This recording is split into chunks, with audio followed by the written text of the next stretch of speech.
Hola a todos, bienvenidos a la clase 3 de Integración, Desarrollo y Medio Ambiente. Soy la profesora Mariana Urbano y hoy vamos a comenzar hablando de biodiversidad. ¿Qué es la biodiversidad? Podemos definirla fragmentando el término en bio como vida y diversidad, variedad. Entonces, ¿qué es la biodiversidad? Es la gran variedad de especies que existe en el planeta, las cuales se relacionan entre sí y también con el medio que las rodea. Bien, la biodiversidad es la diversidad de vida, ¿sí? La gran variedad de seres vivos que existe en nuestro planeta, los cuales se relacionan entre sí y también con el medio que los rodea. Obviamente que es el resultado de millones de años de evolución. Bien, vamos a ver otra definición pequeña. El número total de especies diferentes dentro de un ecosistema, también podemos definir a la biodiversidad. Obviamente que esas especies se relacionan entre sí, es decir, que existen interacciones, ¿sí?, entre ellas, y también con el ambiente. Podemos definir como la riqueza de una comunidad ecológica también a la biodiversidad. Es decir, es la riqueza de una comunidad. ¿Qué es una comunidad? El término comunidad se refiere al conjunto de poblaciones de diferentes especies. Una población es el conjunto de individuos de una determinada especie. Entonces, varias poblaciones de distintas especies van a dar origen a una comunidad ecológica.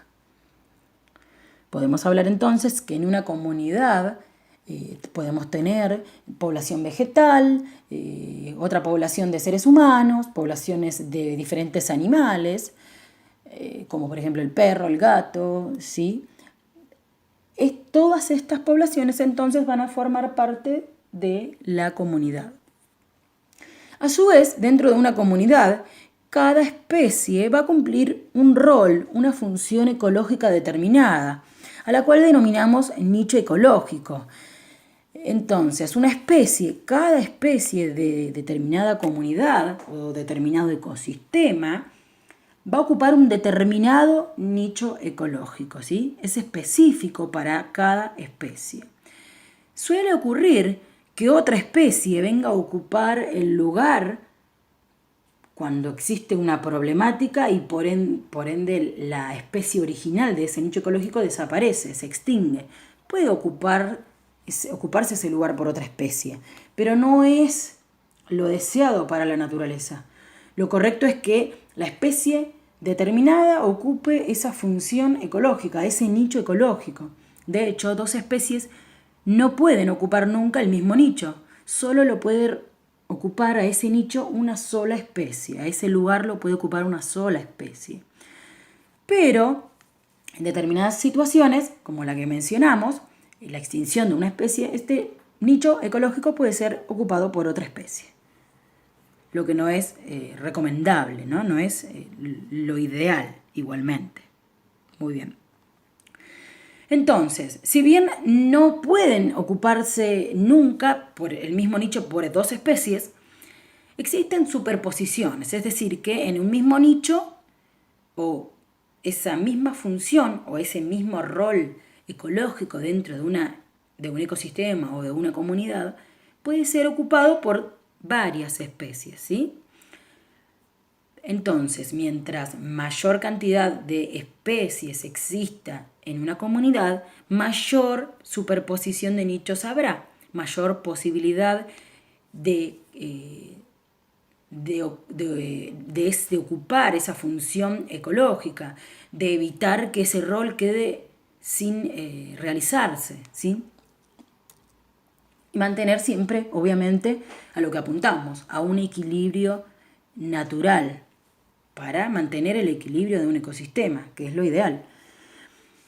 Esta cualidad de poder reemplazar una especie por otra en un determinado rol ecológico o nicho ecológico es importante, porque esa especie que se llegase a extinguir por determinado problema, extinguir hablamos de desaparición completa de una especie determinada, que puede ser por acción del hombre.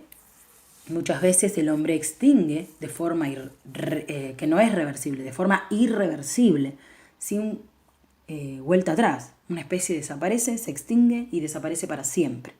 Entonces, ante estos problemas, a esta problemática de la extinción de una especie, puede ser reemplazada rápidamente por otras especies.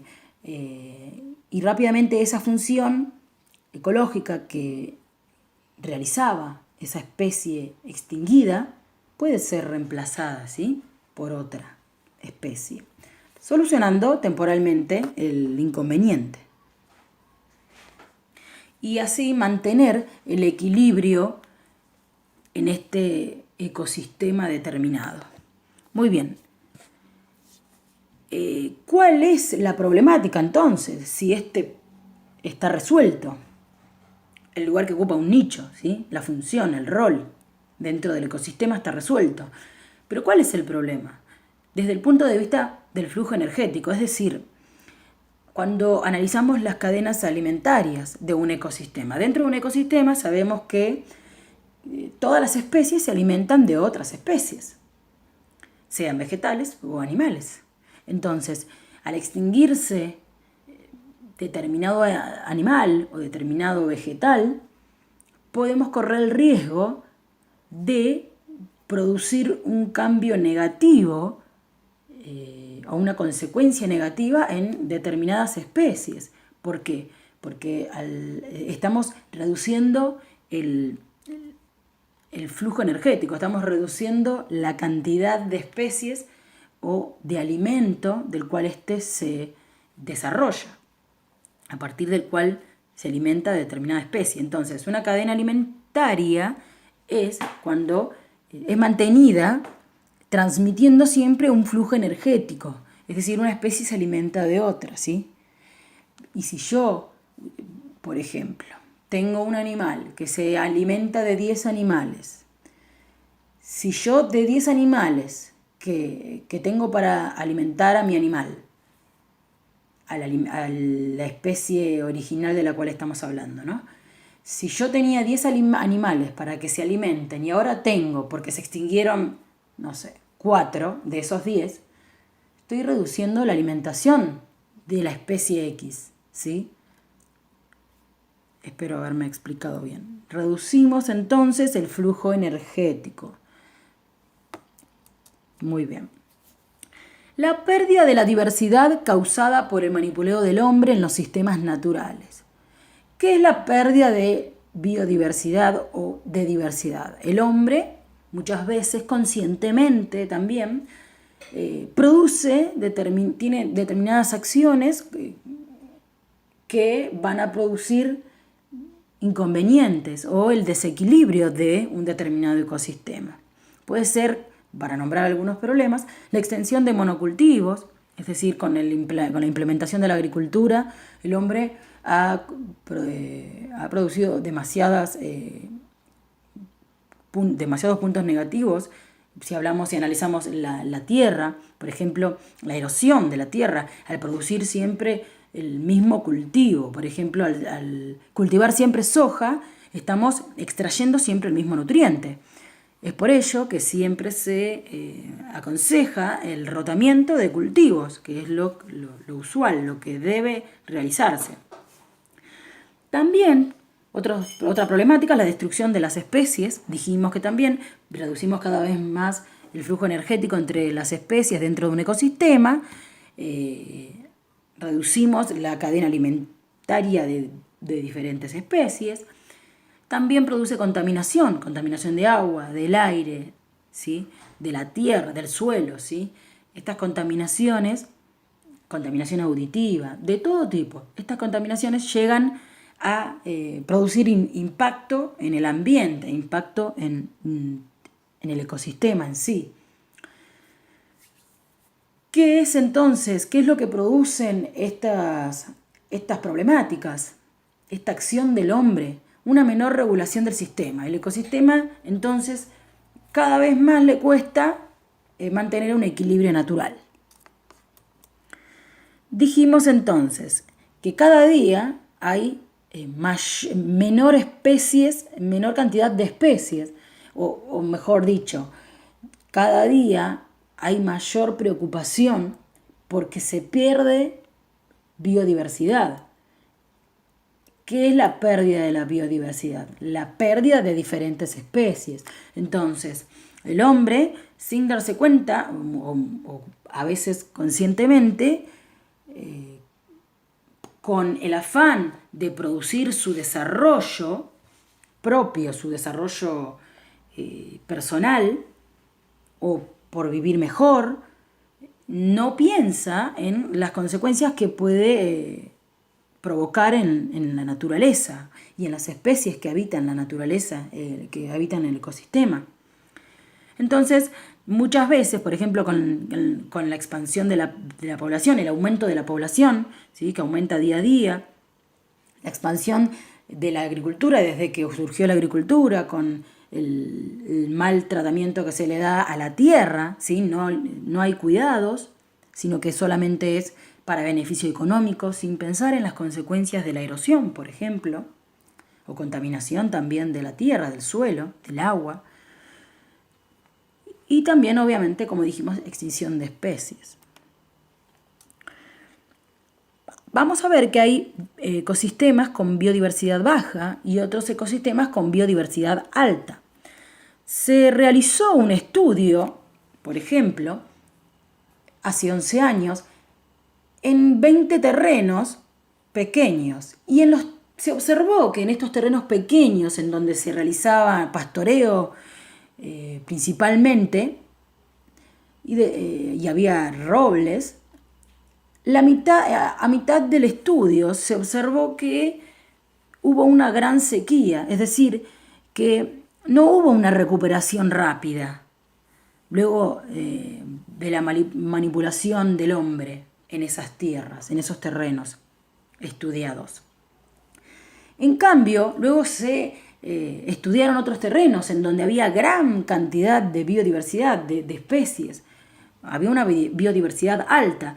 Y se observó que en estos terrenos, en donde había biodiversidad alta, se recuperó rápidamente el equilibrio natural. Entonces, ¿qué concluimos de esto? ¿Qué conclusión podemos extraer? Que cuando un terreno tiene biodiversidad alta, se recupera más rápidamente. Acá vemos entonces la problemática de la pérdida de la biodiversidad, que no podemos permitir que esto siga ocurriendo. Hay que evitarlo, de alguna manera hay que evitarlo. Muy bien. Lamentablemente tenemos que decir que la acción humana hizo desaparecer muchísimas especies vegetales, animales de todo tipo, ¿sí? Con el correr del tiempo y el aumento de la población y el afán de vivir cada vez mejor, ¿sí?, de utilizar los recursos naturales. Vamos a ver más adelante que la utilización de los recursos naturales no es así nomás. Yo no es que utilizo sin tener, no puedo utilizar un recurso natural. O sea, cuando hablamos de recursos naturales hablamos de agua, el suelo, el aire, ¿sí? Son aquellos recursos que nos otorga el ambiente y nosotros utilizamos, pero que debemos ser conscientes de la utilización que le damos, ¿sí? De tener cuidados determinados para procurar que estos sigan siendo renovables y que puede, por ejemplo, el agua, si yo contamino y contamino y contamino, va a llegar un momento que el agua ya no se va a renovar y no va a haber agua para todos.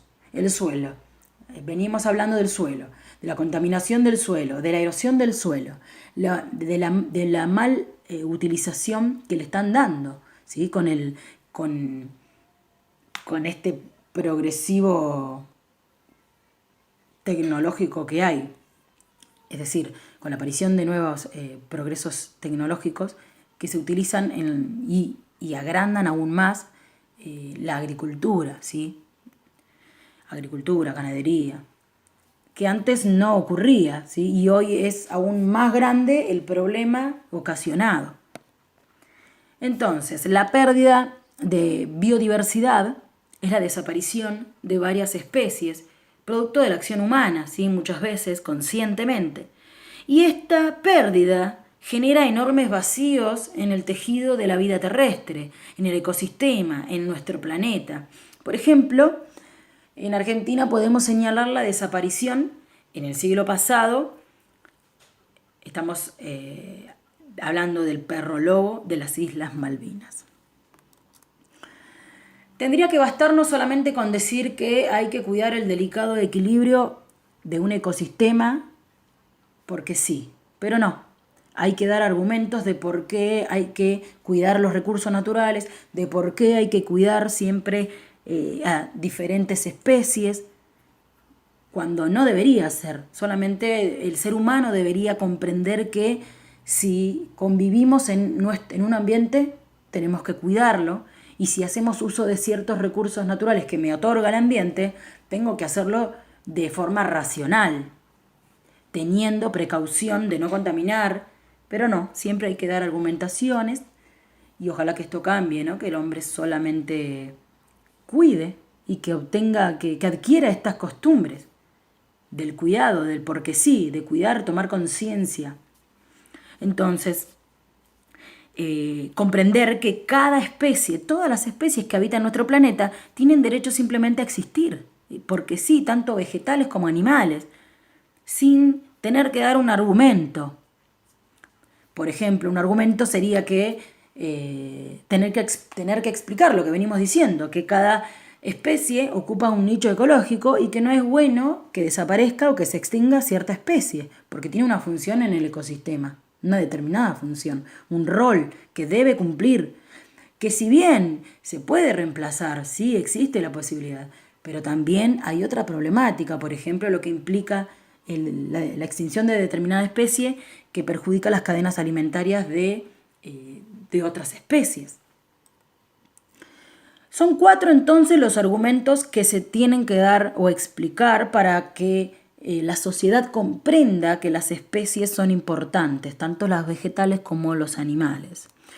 El primer argumento podemos mencionar la preservación por simple compasión. Es decir, que todos los animales, todas las especies, tanto animales como vegetales, todos los seres vivos tienen derecho a coexistir, a existir simplemente en este planeta, porque sí, y que el hombre no es el centro del mundo y el único que tiene derecho a vivir, no, y que puede hacer uso o desuso de todos los recursos o especies que están en el planeta, porque sí, no, hay que cuidar, hay que valorar lo que nos brinda la naturaleza y cuidar, ¿sí? Evitar las malas, las consecuencias que podemos llegar a producir, el impacto que podemos producir en el ecosistema o en la tierra. El segundo argumento es el que hay que preservar todas las especies, por su belleza, por el valor que tiene como especie, ¿sí? Por el lugar que ocupa en el nicho ecológico, por todo, por su grandeza, por ser simplemente una especie diferente a otra.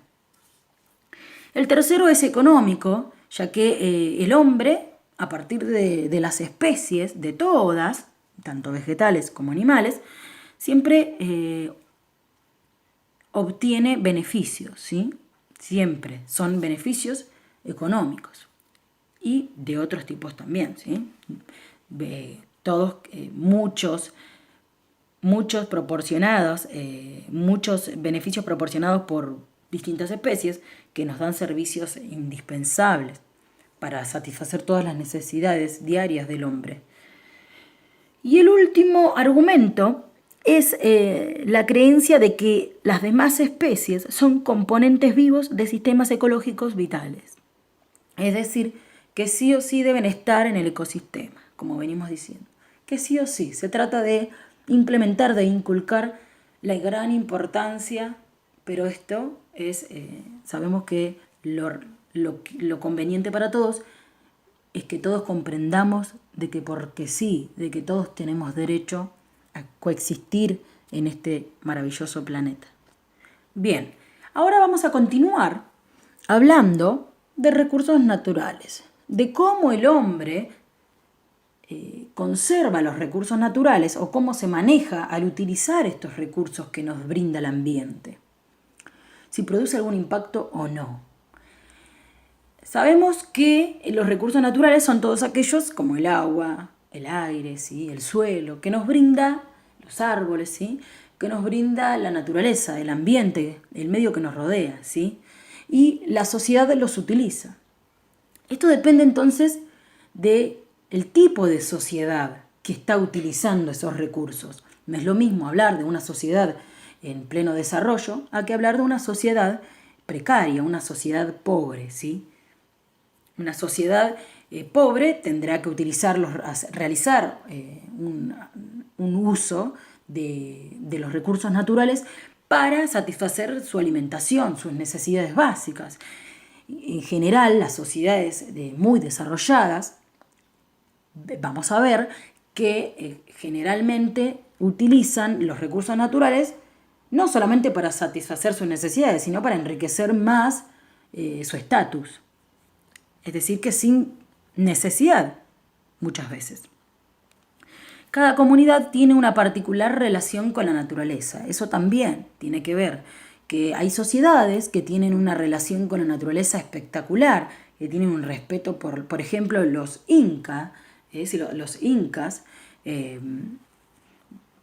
como vimos en la clase anterior, vimos que los incas tenían una relación espectacular con la naturaleza. Ellos amaban la naturaleza y de hecho, cuando llegaron los españoles, destruyeron todas estas terrazas que ellos habían construido, ¿sí?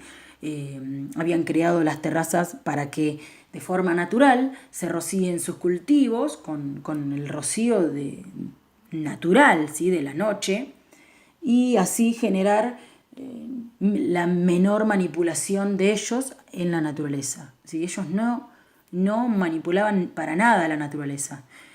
Solamente utilizaban lo mínimo posible los recursos que brindaba la naturaleza y los cuidaban. Como fuimos viendo luego, a medida que pasó el tiempo, con el correr del tiempo, surgieron nuevas costumbres con la llegada de los españoles, que luego con la industrialización, ¿sí? y con el progreso tecnológico posterior, vimos que la naturaleza fue cada vez más dejada de lado. Sí, siempre se tuvo en cuenta, en primer lugar, a veces de manera consciente, lo económico, y se dejó de lado de manera consciente lo que era el ambiente, el impacto ambiental. Y vamos entonces, ahí es para analizar que cada comunidad tiene una diferente relación con la naturaleza. A medida que pasó el tiempo, la relación con la naturaleza, si vemos desarrollo-naturaleza, implicó o importó más el desarrollo de la sociedad que la naturaleza. En cambio, por ejemplo, la sociedad o la comunidad inca tenía por sobre todo la naturaleza como principal, en cambio, a diferencia de lo que vino después, ¿no? Hay que aprovecharlos sin destruirlos ni despreciarlos. Esto es lo que venimos diciendo. Utilizar los recursos naturales, pero porque sí hay que cuidarlos. No debe haber una argumentación del por qué hay que cuidar los recursos naturales, por qué no hay que destruirlos. Sabemos que si nosotros destruimos, ¿sí? Despreciamos, hacemos abuso de ciertos recursos, van a desaparecer, van a dejar de ser renovables. Entonces, ese podría llegar a ser un argumento del por qué cuidar los recursos naturales, de por qué tener un buen manejo del uso de los recursos naturales. Pero bueno, el hombre siempre, a veces conscientemente, destruye lo que la naturaleza le da. Entonces hay que procurar mantener a cada región, por ejemplo, una de las cosas que se puede hacer es procurar mantener a cada región geográfica como es, ¿sí? A ciertas poblaciones, por ejemplo, se las cambia de lugar, ¿sí? O evitar que migren a otros lados, si hablamos también de especies, forzarlos a migrar hacia otros hábitats que también producen el desorden en el ecosistema. Hay que evitar en gran medida todo tipo de desequilibrio. Bien, ahora vamos a hablar finalmente de cómo se fue explotando el recurso natural renovable. Todos aquellos recursos naturales renovables hablamos de que se renueva. Por ejemplo, que yo utilizo y si le doy tiempo a que se renueve, este recurso se vuelve a producir naturalmente. Bien, ¿cuándo comenzaron a utilizarse por primera vez los recursos naturales? Hace 10.000 años aparecieron en el planeta los primeros asentamientos humanos. ¿Esto qué quiere decir?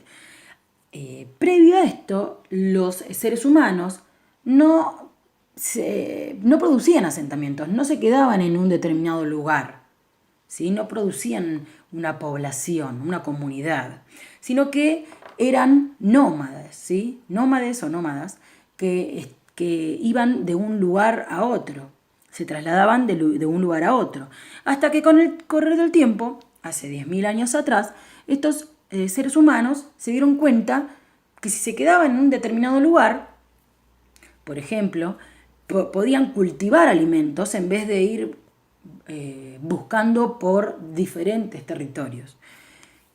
Probablemente la aparición del cultivo, podemos decir el inicio de la agricultura, se produjo por quizás al notar estos humanos que al caer una semilla en determinado suelo y con el tiempo quedarse ahí, cuidar la semilla, iba a surgir un cultivo, iba a germinar y luego iba a producirse el cultivo, que luego no tendrían que ir a buscar a otro territorio. Entonces era mejor quedarse en un determinado territorio, agrupados. Ahí es donde se comienza a criar animales, a domesticarlos, comienza la pesca más adelante, la ganadería, pero este proceso a su vez produjo modificaciones en las organizaciones humanas. Ya los humanos no se organizan como antes, sino que ahora hay organizaciones específicas, es decir, diferente, se forma la comunidad, la población, en donde cada humano, cada persona va a tener un rol específico. Muy bien.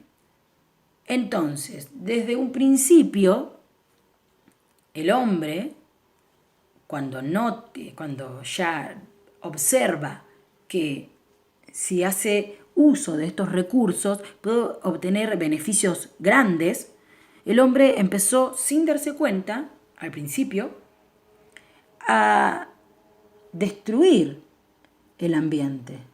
Por ejemplo, produce el fuego, empieza a alimentarse de animales, a veces excesivamente, más adelante, a realizar cultivo de diferentes plantas, por ejemplo, sin excesivamente, siempre con el mismo cultivo, como dijimos anteriormente, el monocultivo, realizando el monocultivo, siempre el mismo tipo de cultivo, el mismo tipo de planta, extrayendo siempre los mismos nutrientes del suelo y a su vez dañando el suelo, ¿sí?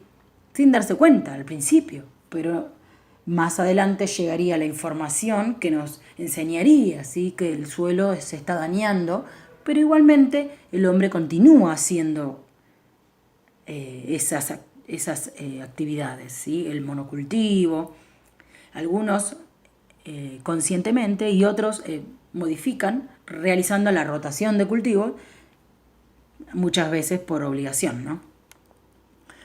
Bien, en la actualidad estas perturbaciones también responden a la naturaleza del tipo del país, depende del que se trate, como dijimos.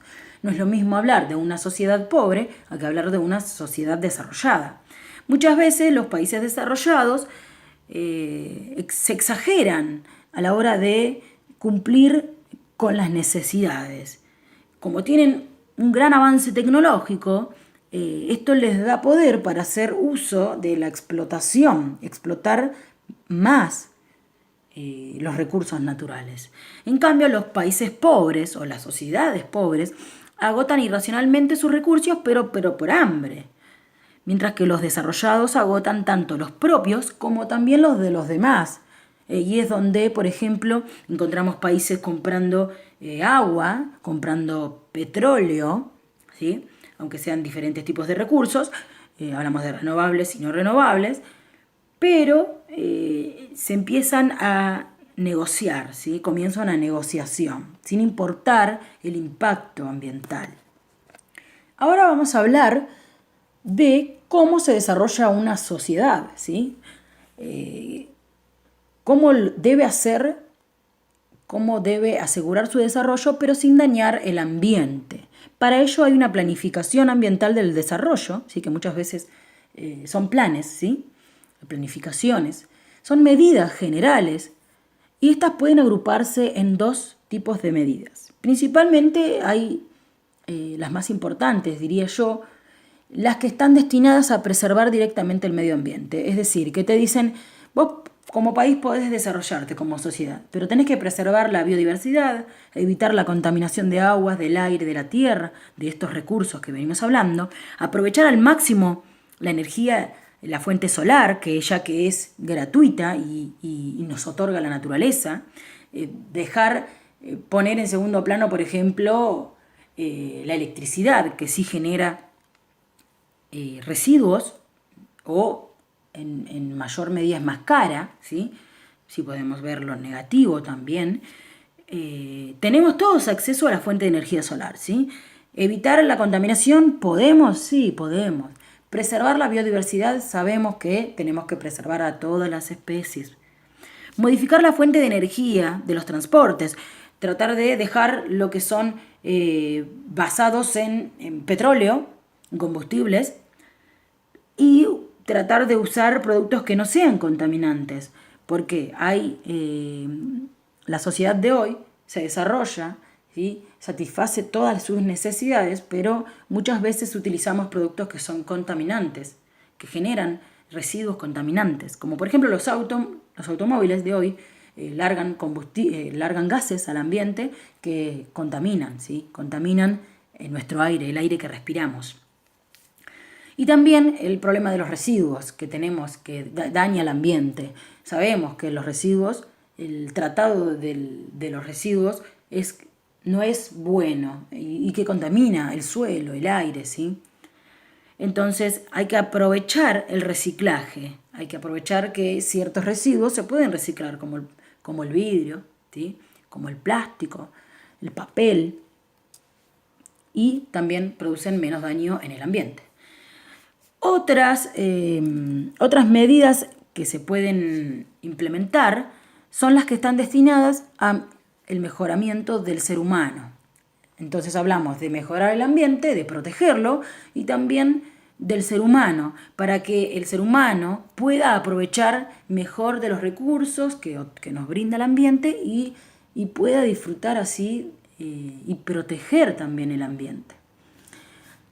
Para ello hay que tener en cuenta que las medidas que se pueden tomar es la distribución, que sea una distribución justa de los bienes producidos en una sociedad, no es bueno que existan sociedades ricas o muy desarrolladas y otras pobres, ¿sí? O carenciadas.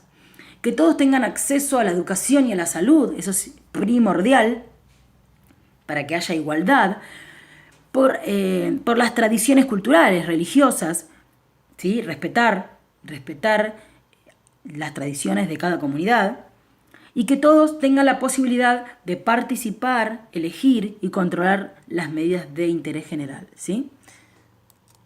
Bueno, hasta acá llegamos con la clase del día de hoy. Nos vemos la próxima. Saludos.